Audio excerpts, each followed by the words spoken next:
Сегодня мы ходим в цирк, чтобы посмотреть на дрессированных животных, клоунов и ловких атлетов. Однако раньше зрителей удивляли, используя человеческие недостатки. В этом видео мы расскажем о самых невероятных цирковых уродах. Смотрите видео до конца, и вы узнаете о людях-волках, девочке-верблюде, а также о техасском гиганте, который сумел пройти путь от местного чудака-фрика до одного из самых способных специалистов по мерчендайзингу в винном бизнесе. Итак, поехали! Персила Лотнер, она же Перцилла. Эта женщина появилась на свет в Пуэрто-Рико в 1911 году. Для средневековых горожан Персила была человеком-оборотнем. Однако на деле несчастная страдала таким заболеванием, как гипертрихоз. Именно из-за него Лотнер имела аномальное количество волос на теле и 2 ряда зубов. Персила родилась в многодетной семье из 5 детей. Она была 6-й и единственным ребенком с патологией. Мать не знала, что делать с девочкой, ведь даже консультации с врачами не приносили никаких плодов. Те не могли предложить какого-то действенного лечения. Так, после смерти отца, Персила попала в цирк, в котором циничные организаторы дали ей прозвище «девушка-обезьяна». Лотнер научилась петь и танцевать, получила образование и даже встретила любовь всей своей жизни. Во время одного из турне она познакомилась с Эмметом Беджана, который страдал от ихтиоза. Расстройство сделало его кожу жесткой и чешуйчатой, отчего та походила на шкуру аллигатора. Именно поэтому Беджана выступал под именем Человека-крокодила. В 1938 году пара поженилась, оставаясь вместе до самой смерти Эммета в 1995 году. Гастролировавшие вместе супруги вошли в историю как самые странные в мире муж и жена, а сама Персила даже попала в шоу американского тележурналиста Джерри Спрингера. Кстати говоря, на момент интервью, которое прошло в 1997 году, женщина была уже гладко выбрита. Умерла Персила в 2001 году в возрасте 89 лет. Далее в списке Франческо Лентини. Этот мужчина был одним из пары сиамских близнецов. Вот только его брат, привязанный к общему позвоночнику, состоял только лишь из половых органов и ноги. Так Франческо оказался навсегда связан с частичкой брата. Мальчик жил с 3 ногами, 4 ступнями, 16 пальцами и 2 наборами гениталий. Его дополнительная нога вырастала сбоку от правого бедра, а 4-я ступня торчала из колена той же лишней ноги. Родился он в Сицилии и был 5-м из 12 детей. Вот только в отличие от остальных братьев и сестер, его появление стало для семьи шоком. Ходили слухи, что принимавшая роды акушерка бросила ребенка под кровать и выбежала из комнаты в ужасе. В 4 месяца Лентини доставили к специалисту, чтобы разобраться в возможности ампутации дополнительных конечностей. Но осмотревшие мальчика врачи заявили, что операция слишком рискована, так как в процессе ребенок рисковал остаться парализованным, а мог и вообще умереть. Надо сказать, родители Франческо пытались помочь ему справиться с инвалидностью, видя, как его дразнят. Семья мальчика отправила его жить к тете, чтобы избежать общественного внимания. В 1998 году 9-летний Лентини и его отец с трудом, но достигли США, где в Бостоне встретили Джузеппе Маньяно, профессиональный шоумен. Маньяно прожил к тому времени в Америке 3 года и рассмотрел Лентини для своего шоу. Спустя год мальчика уже внесли в список лучших артистов именитого цирка братьев Ринглинг. Когда Франческо подрос, он стал стендап-комиком.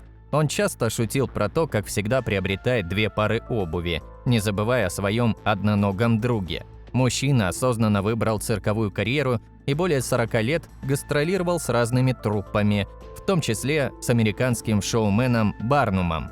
Знакомые Лентини уважали мужчин за его неунывающий дух. В шутку они называли его трехногим сицилианцем, единственным трехногим футболистом в мире, величайшим медицинским чудом всех времен и даже королем. Обаятельный мужчина, обладавший прекрасным чувством юмора, женился на актрисе Терезе Мюррей и обзавелся 4 детьми. И хотя позже они развелись, Франческо не остался одинок. Остаток своих дней он провел с женщиной по имени Хелен Шуле. Минни Вулси. Ку-ку, девочка-птица. Так зрители фрик-шоу окрестили Минни Вулси. Она родилась в 1880 году с врожденным заболеванием скелета, которое проявилось в виде необычайно маленького черепа с заострением в лицевой части, что и определило сходство с птицей. А также из-за этого редкого заболевания Минни не имела ни волос, ни зубов и, предположительно, была практически слепа. Во время своих выступлений девочка-птица носила костюм коренных народов Северной Америки и обращалась к зрителям на выдуманном языке. Позже она перестала разговаривать, просто танцуя в костюме из перьев. Популярность Минни Вулси была так велика, что в 30-х годах она даже снялась в фильме «Уродцы», который более 3 десятилетий запрещали в различных странах и штатах, и приобрел культовый статус только в 60-х годах 20 века. Как у большинства артистов цирка уродов, происхождение Вулси сокрыто тайной за 7 печатями. Единственное, что известно о раннем этапе жизни девочки, она была вызволена из лечебницы для пациентов с психическими отклонениями. Также неизвестна точная дата ее смерти, хотя она точно прожила не менее 80 лет, так как продолжала выступление до 1960 года. Mostbeauty.ru позволит себе предположить, что, быть может, она так и не умерла, и где-нибудь в мире выступает почти 140-летняя Минни Вулси. Венера Готтентот. Настоящее имя этой женщины было Саарти Бартман. Она родилась на юге Африки и жила припеваючи, пока колонисты не вторглись во владение ее племени и не продали ее фермерам с континента. Однажды в дом, куда привезли девочку, прибыл английский врач Уильям Данлоп. Он увидел бедра иностранки и был шокирован. Саарти, как и многие готтентотки, отличалась стеатопигией, повышенным отложением жира на бедрах и ягодицах. При этом все остальные части тела остаются стройными, а поясница сильно прогибается. Данлоп убедил девушку подписать с ним контракт на выступление в человеческих зоопарках, популярных среди низших слоев населения. Так, в 1810 году 20-летнюю африканку перевезли в Лондон, пообещав ей богатство. Фактически же Саарти показывали в обнаженном виде, демонстрируя необычное для европейцев телосложение, выпирающие ягодицы и ярко выраженные половые органы. Британцы приняли расовую особенность за прекрасное уродство, смеялись над женщиной с раздутыми бедрами, но при этом платили неплохие деньги. Так была положена порочная практика создания человеческих зоопарков, развлекавших толпу в XIX веке. Через 4 года общественный интерес к дикарке угас. Венеру Готтентот продали французам, которые в Париже снова выставляли на показ колоритную женщину в одной лишь набедренной повязке. В 1815 году интерес публики снова пропал. Она погрузилась в нищету, стала выпивать и заниматься проституцией.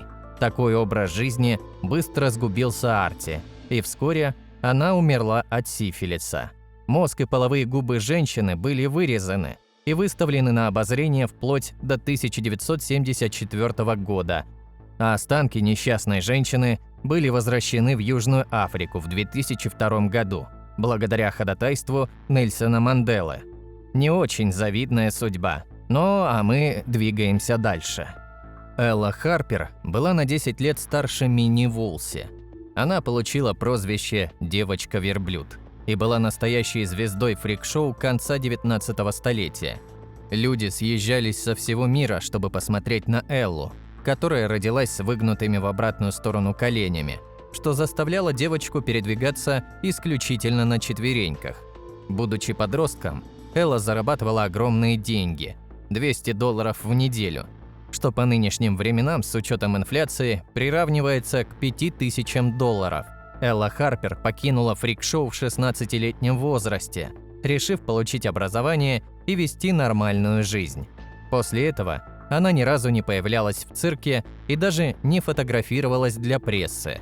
Последний снимок Эллы датирован тем же 1886 годом. Получив образование, девушка вышла замуж и даже смогла родить ребенка.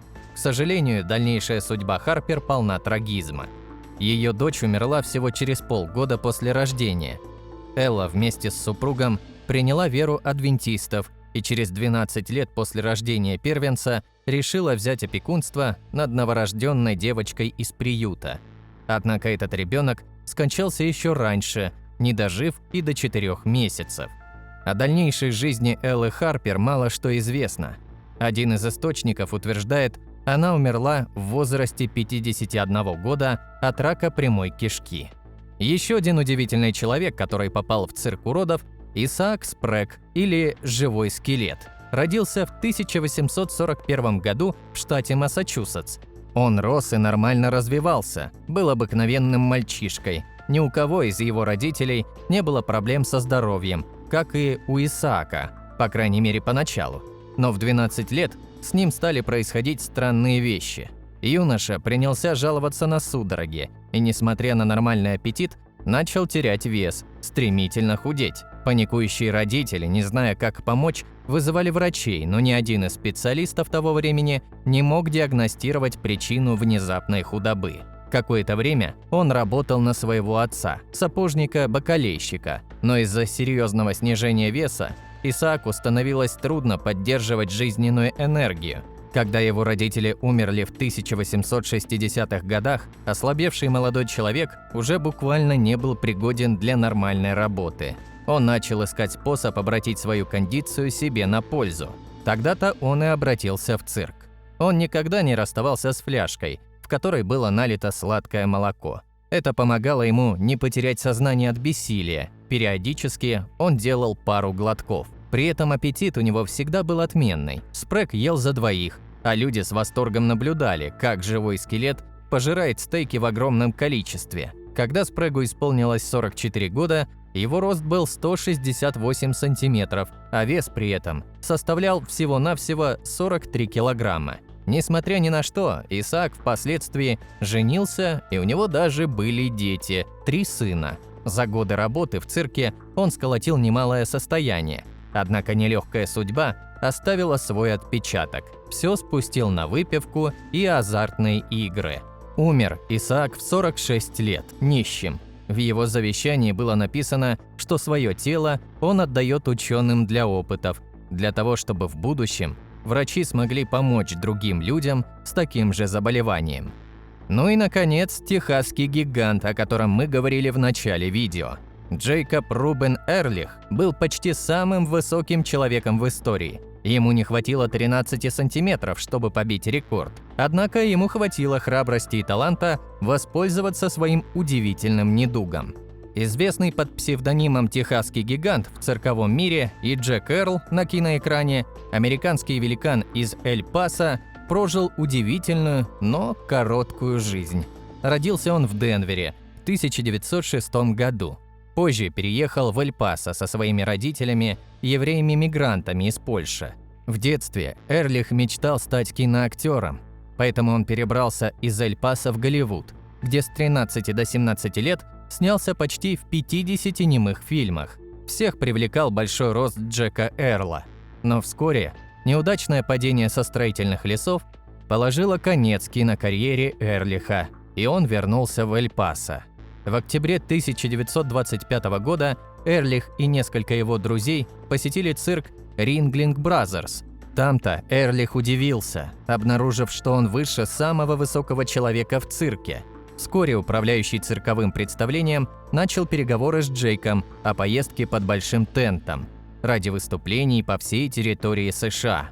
В марте 1926 года Эрлих присоединяется к шоу. На тот момент его зарплата составляла более $100 в неделю. Так Эрлих провел 14 лет, путешествуя по миру с цирком братьев Ринглинг. Однако в своем интервью для Times он отметил, что работает в цирке исключительно, чтобы заработать на жизнь. Он также поделился тем, что устал от того, как люди постоянно спрашивают, как там наверху погода. После одной из своих поездок за пределы родины Джейк нашел старого друга, который работал в винном подразделении Shenley Industries. Компания наняла Джейка для 3-месячного турне доброй воли. Гигант решил остаться в сфере бизнеса и оказался более чем успешным. Мужчина прошел путь от местного чудака до одного из самых способных специалистов по мерчендайзингу в винном бизнесе. В январе 1952 года 46-летний Эрлих вышел на пенсию и вернулся в Эль-Пасо по состоянию здоровья. Умер гигант 18 июля в отеле «Дью». Из Далласа родные великана заказали специальный гроб, чтобы вместить огромное тело. Несущих гроб было 8, вместо обычных 6 человек. Сегодня шоу уродов не существует. Медицина за последнюю 100 лет шагнула вперед, да и этика человеческих отношений претерпела серьезные изменения. А инвалидов, к счастью, в большинстве случаев излечивают, либо обеспечивают им нормальные условия существования. И это правильно.